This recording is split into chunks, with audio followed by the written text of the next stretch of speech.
Ladies and gentlemen, welcome back. I hope everyone enjoyed the many CyCon US panels that were offered to you today. Today's final speaker is Senator Mike Rounds of South Dakota. He serves on 5 committees, including the Senate Armed Services Committee, where he is the chairman of the subcommittee on cybersecurity.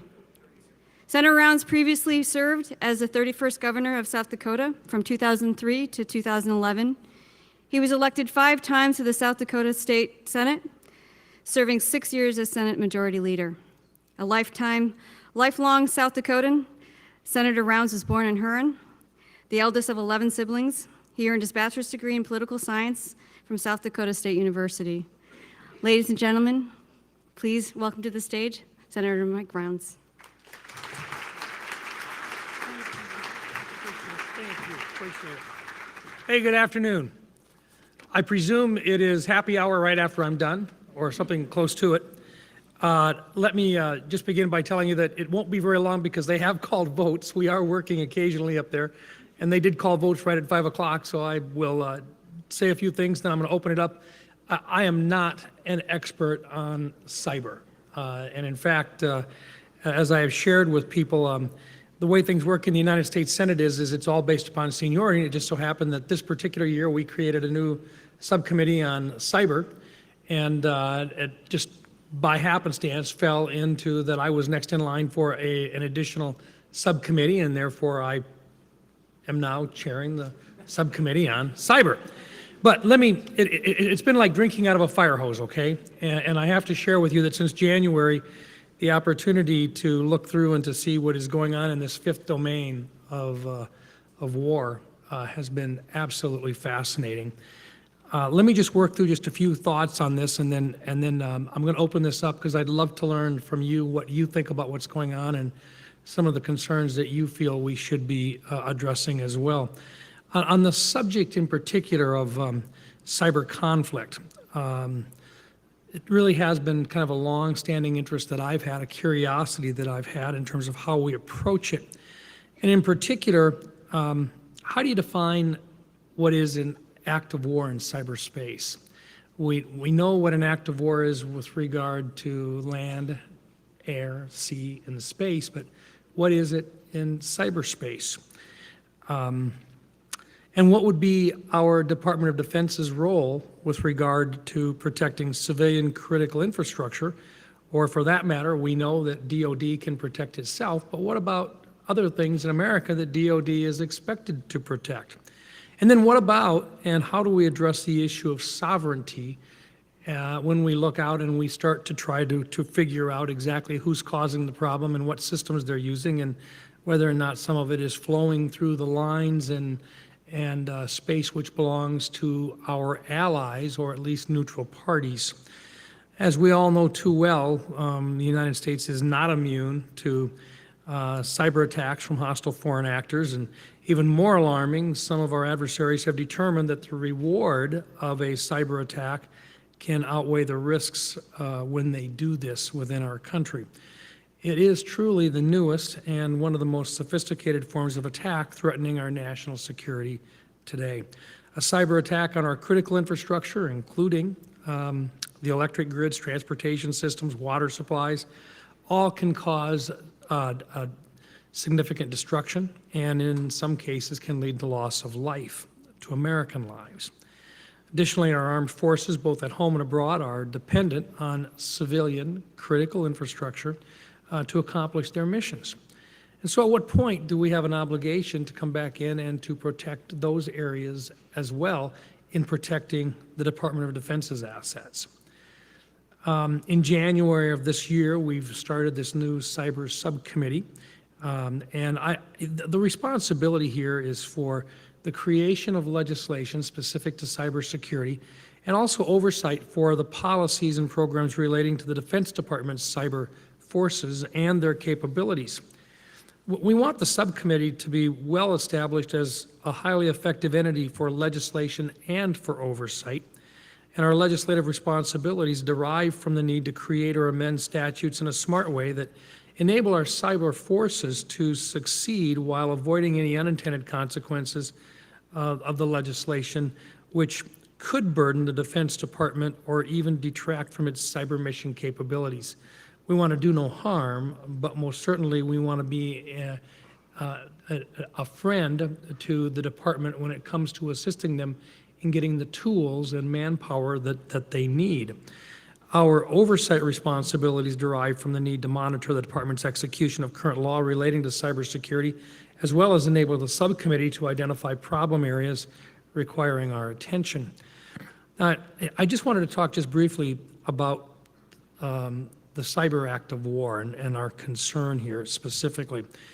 The National Defense Authorization Act, or the NDAA, for fiscal year 2017 included the provision of My Cyber Act of War Act. It requires the administration, for the first time ever, to develop a policy to determine whether a cyber attack would require a military response.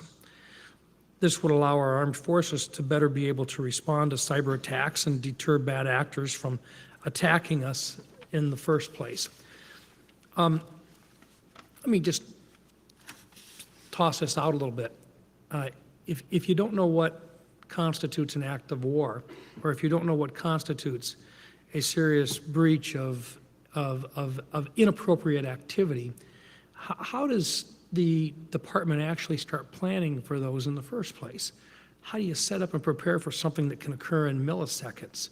How do you take the time to tabletop it, if nothing else? How do you work through the different scenarios and recognize that unless you have a plan in place, you can't simply go up and ask the President of the United States each time something like this occurs, or everything's over with already. And so what we've said is let's start talking in advance and recognize that you can have an act of war committed in cyberspace. And if you do that, if you think that that can occur, then you also ought to be able to begin that planning process for how you respond to the different contingencies involved. Current U.S. policies permit the Department of Defense to respond to a cyber attack against military forces and infrastructure, but the U.S. does not have a clear policy governing the Pentagon's response to a similar attack against critical civilian infrastructure. The Cyber Act of War provisions included in the NDAA 2017 will help change that. Specifically, the provisions will require the administration to consider the way in which the effects of a cyber attack may be equivalent to effects of an attack using conventional weapons, as well as intangible effects of significant scope, intensity, or duration. If an attack occurs on civilian targets today, would we be able to respond in a timely manner? That's the question. Would we be able to conduct necessary offensive operations in response to these attacks, or even be able to preempt them? In the cyber world, an attack can occur literally in minutes or in seconds or in milliseconds, thus potentially requiring a pre-authorized response in real time. And are we working to bridge the gaps and the seams across the cyber community of the interagency? In other words, is Homeland talking with the Department of Defense? Is the FBI sharing information? All of these different areas, are they coordinating and cooperating back and forth? Do we have seams that someone can exploit? Are we taking, for lack of a better term, a whole of government approach to protecting our nation from potentially devastating cyber attacks? Perhaps most importantly, we must take action to deter our adversaries and make certain that they know the consequences for attacking America in cyberspace are simply not worth the risk that they take. The Pentagon had their science board actually issued a report in February, both a classified and an unclassified. The unclassified is very clear, just as the classified is, that for the next 10 years, we can expect our adversaries to have better offensive capabilities than our defensive capabilities. And that during the next 10 years, we had better darn well have strong enough proactive offensive capabilities such as to deter them and to make it extremely expensive for them should they actually step in and do damage to one of our systems. And I think that's critical, because when you start to have people telling you that you actually have to look at this very similar to what you do how we handle, in some cases, our nuclear capabilities, where we all deter it because nobody wants to see a nuclear war. The same thing needs to exist for at least the next 10 years with regard to cyber capabilities. We have to make it such that no one out there who does have cyber capabilities today feels as though they can actually get away with a cyber attack on the United States without significant damage being done to themselves as well. And furthermore, we have to decide whether or not the attack or the response can be in something other than cyber, which I believe not only it can be, but it must be. Finally, I want to briefly discuss the issue of sovereignty, and I think this is very, very important at an early stage to start talking about it, because we want to talk about sovereignty in the context of offensive cyber operations, and it's a very complex issue. To begin with, there is our NATO friends have authorized the Talon Manual 1.0, and then most recently now 2.0. And as we go through and we use it as kind of a starting point, Talon 2.0 takes into account, for lack of a better term, what is an act of cyber aggression or cyber incidences and so forth. But they also talk about trying to define what sovereignty means in regard to cyberspace. Now, let me just go through this a little bit with you. Talon 2.0 was released in February, and it expands the scope of the original Talon manual to cover international law governing cyber operations and common cyber incidences that a state might encounter day to day. It is a product of a 3-year follow-on project by a new group of 20 international law experts and is sanctioned by NATO Cooperative Cyber Defense Center of Excellence. In particular, the Talon Manual 2.0 addresses sovereignty. Additionally, the manual identifies 154 black letter rules governing cyber operations. All of this said, I'm very concerned that any internationally accepted norms do not negatively impact our national security interests, or more specifically, inhibit our ability to keep Americans safe at home. Talon Manual is, for me, a starting point on this journey of trying to determine our responsibility at the national level, at the DoD level, with regard to how we handle and work with other sovereign nations and attacks that come through their space. You're all, and look, as I say, I'm a beginner in this stuff. You all know a whole lot more about cyber than I do. But the fact that the bad guys can work through other countries who are neutral or who may not have any idea at all that attacks are being run through their systems against our country's systems creates some real problems, because you have to be able to provide for the attribution as to who's ultimately responsible for those attacks. And you don't want to injure those individuals who are neutral in this, but most certainly you have to be able to take out the bad guys and stop the problems as they develop. So I think these are some of the more critical issues that we work with right now. The committee itself, we're trying to do an educational process in which we have looked at and continue to look at, first of all, the current state of affairs with regard to cyber activity. Second of all, we've looked at what our near peer competitors and some of the other bad guys that are out there have for capabilities and some of their strategies. We've looked at our defensive capabilities right now within DoD, and then we have started with the offensive capabilities, which we have today. Next in line will be discussions with regard to the seams that are there and where they may exist, and how we can cooperate with DoD's responsibilities in terms of not overstepping, but rather coordinating with the other departments. I think this is one of the roles that we have within our cyber subcommittee. Senator Nelson from Florida is my counterpart. He is my chairman, or not my co-chairman, but my deputy chair on this particular thing in a bipartisan way. We're trying to work this through, and we think that in order to have anything be successful, it's got to be with support from Republicans and Democrats, and it has to move from one administration to the next. Very similar to the way that the NDAA is passed every single year by Republicans and Democrats combining to come to agreement. The same thing with regard to how we approach cybersecurity is critical. Some of our competitors today, they're leapfrogging. They may not be able to have, or they may not have the hardware that we've got. They may not have had all of the different technologies with the different weapon systems that we've been able to develop over the years, but they have stolen some of it from us. And they've done one step further. In many cases, they found out that if they can control the cyber side of things, they can, or at least they will try to neutralize the competencies that our weapon systems have, just as we try to do the same to them. This is going to be a never-ending process. It's not one that we can ever let up on. And it's one most certainly that deserves the extra scrutiny that you would find, whether it be land, air, sea, or space, because all of them will be dependent upon our capabilities and our dominance within the cyber realm. So with that, and I know that they're going to call me, I'd love to learn from you. I'd love to hear from you. If there's comments that you've got, suggestions you've got, I'd be more than willing to entertain them at this time. Senator, first, thank you very much. Please start with a question about the NDAA. There we go.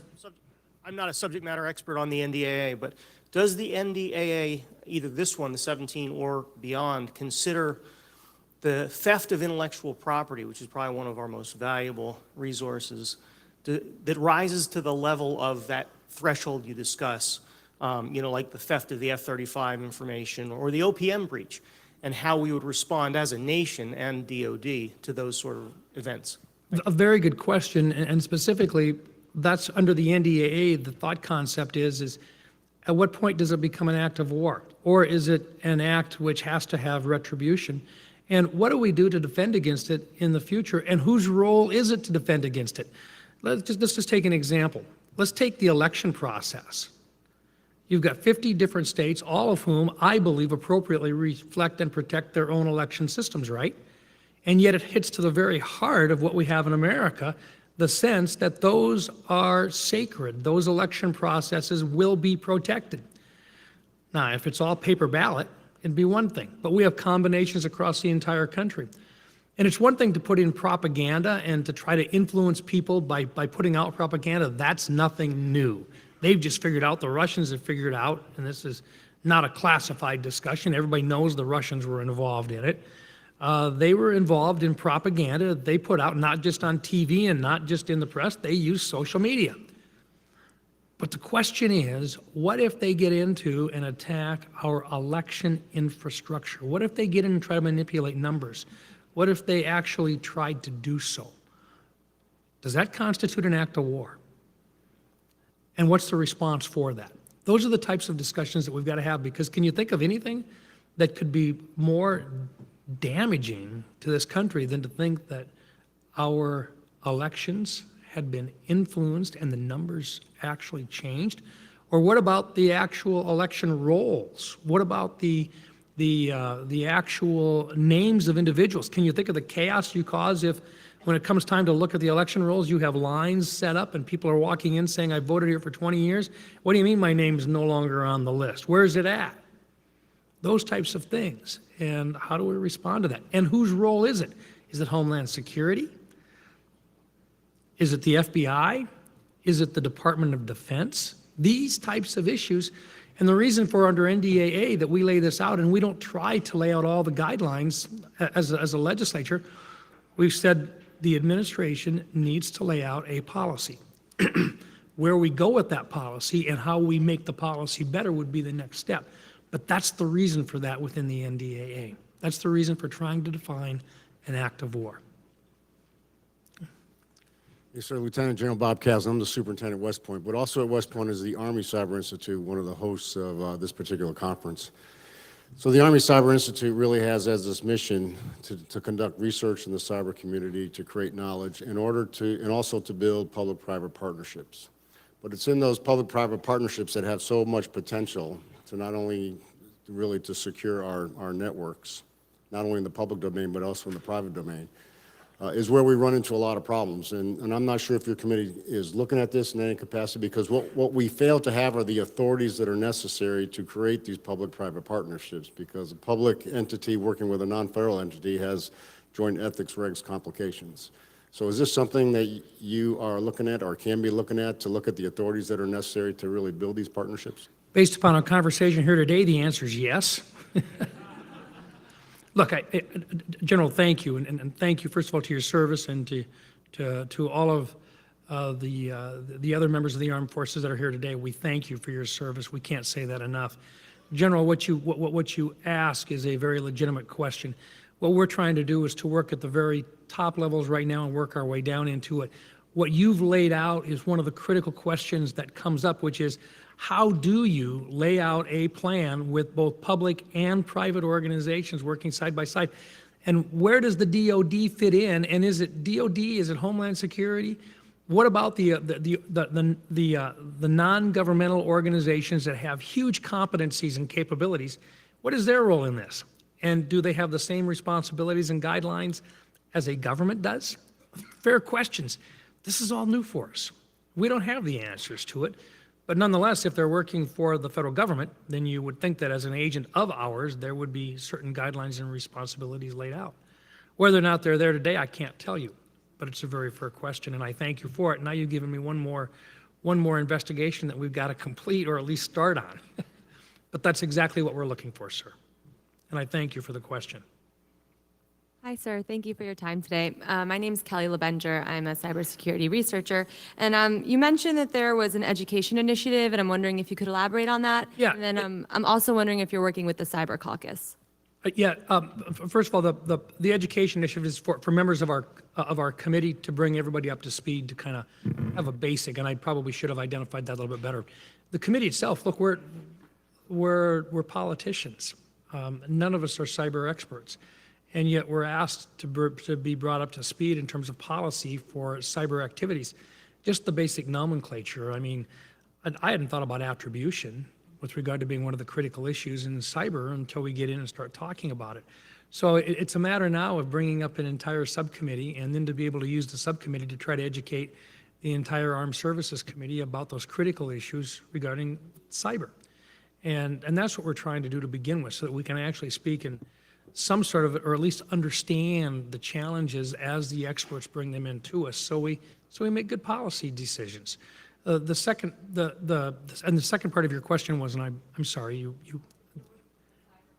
yeah, the cyber. I'm actually a member of the Cyber Caucus, and in fact, we actually had a meeting just last week, and we actually invited in some outside experts to come in and visit with us.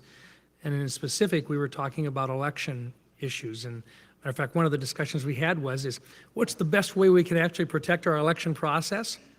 Have a paper trail. Now, think about that. If you're in the cyber side of things, how do you walk back into this thing and maintain your paper trail? But that's exactly one of the best things we can do in terms of protecting our election processes is have a paper trail, chads and all, or hanging chads or whatever they are, you know. And yet, and so the process is continuing on, and yet we still come back down to some of the very basics of how we protect that particular process. That was one of the items we just had a meeting on just this last week. So yeah, the Cyber Caucus will be a part of it, but it does not really work into a number of the areas because the Cyber Caucus does non-classified discussions. A huge amount of the work that we've done within the Cyber Subcommittee, unfortunately, has had to be in a classified setting. All right, one more? Okay. If there is one more, I'll take it, and if not, I'll, right here, okay, sir. Hello, Senator. Greg McPherson, not a constituent. Thank you for coming today. Real quick, in the terrestrial theater of war, there are early warning systems. Do you see anything analogous in the cyberspace? Yes, sir, I do. They exist today, and let me just leave it at that. Yes, sir, they exist today. Look, let me just finish with this. What you're doing here is learning about another critical area. Put yourselves in the same position as those individuals who have tried to figure out how we deal with adversaries in space, how we deal with adversaries on the sea and under the sea, adversaries in the air and adversaries on the ground.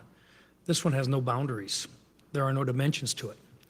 This is a brand new frontier with unlimited possibilities in terms of what we have to protect and in how we can be attacked. This is not going to go away. It's going to grow, and it's going to become a bigger and bigger part of what our responsibilities are. So you're here, and you're on literally the ground floor, and I'm glad that you're here. Please continue doing what you're doing, And, look, I look forward to feedback from all of you. Anybody that's got questions, thoughts, ideas, any way in which you can help us to do our job better.